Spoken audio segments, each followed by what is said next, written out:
കത്തിക്കട.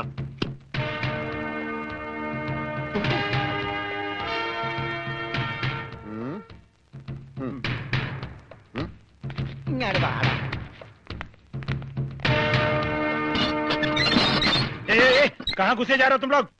തടയണ്ട, നീയൊക്കെ ഒരു അശുവാണ്. അകത്തേന്ന് പഞ്ചാബിലോട് ഹിന്ദിയിൽ പറ, ഗംഗാധര മുതലാളിയും രമണനും വന്നേക്കണെന്ന്.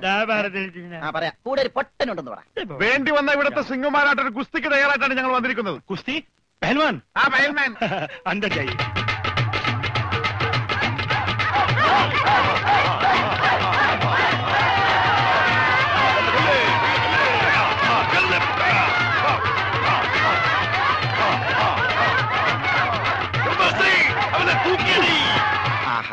വോട്ട് ചോദിക്കാൻ പറ്റിയ സമയം.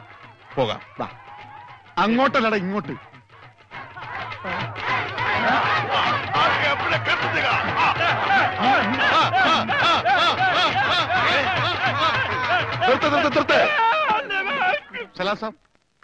സർദാർജി, നമ്മുടെ ബോട്ടോ എടോ, ഇത് പഞ്ചാബാ, പഞ്ചാബ്. ഇവിടെ ബോട്ടുമില്ല, ബോട്ടിലുമില്ല. ഓടാ. എന്റെ ഭായി ചതിക്കരുത്, ഉപജീവനമാ. അതും കൂടി പോയാൽ. കാശ് ചോദിച്ച് ആളെ അയച്ചപ്പോ നീ എന്തൊക്കെയാ പറഞ്ഞത്? ഇത് പഞ്ചാബ് അല്ല, കേരളമാണ്, കടപ്പുറമാണ്, വെലസിയ തട്ടിക്കളയും എന്നൊക്കെ അല്ലടാ. എന്റെ ഭായി, ഞാനൊന്നും പറഞ്ഞിട്ടില്ല. മുതലാളി ഒരു പ്രാവശ്യം പറഞ്ഞിട്ടുണ്ട് ബോട്ടിൽ വെച്ചേ. മുതലാളി മറന്നുപോയതാ. നീ പറയും നിനക്കറിയില്ല പഞ്ചാബികളുടെ ശക്തി. നിനക്ക് സാധിക്കുമെങ്കിൽ ഗോതയിലേക്ക് ഇറങ്ങ്. എന്നിട്ട് ഞങ്ങളുടെ കൂട്ടത്തിൽ ഏതെങ്കിലും സിംഗിനെ അടിച്ചു നിലർത്ത്. എന്നാൽ നിന്റെ ബോട്ടിൽ ഞാൻ വെറുതെ തരാം. ഗുഡ് ഐഡിയ മുതലാളി. ഏതെങ്കിലും ഒരു സിംഗിനെ അടിച്ച് തോൽപ്പിക്ക്. ബോട്ടും കൊണ്ട് നമുക്ക് പോകാം. പക്ഷേ ധൈര്യമുണ്ടേ കേരടാ. ബോട്ട് ഫ്രീ ആയി കിട്ടോ? കിട്ടും. അപ്പൊ കാശോ?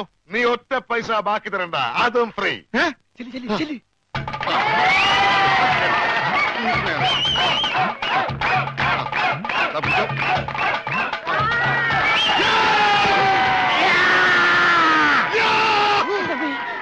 ഇതെന്ത് എന്ത് പറ്റി മുതലാളി? ശരിയാവില്ല, അവൻ ജെട്ടിട്ടിരിക്കുന്നു. അതിന് മുതലാളിക്കെന്താ? ഞാൻ ഇട്ടിട്ടില്ലടാ.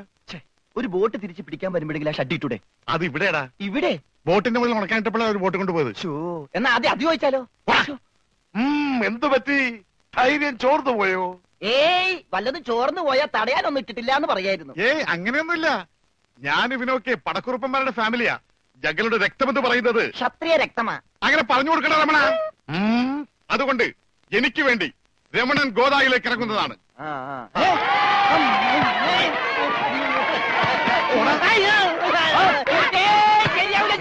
നീ ക്ഷത്രിയനല്ലേ? ക്ഷത്രിയൻ തന്നെ, പക്ഷേ ഈ സിംഗ് പറ്റൂല. എങ്കിൽ സോണിയായി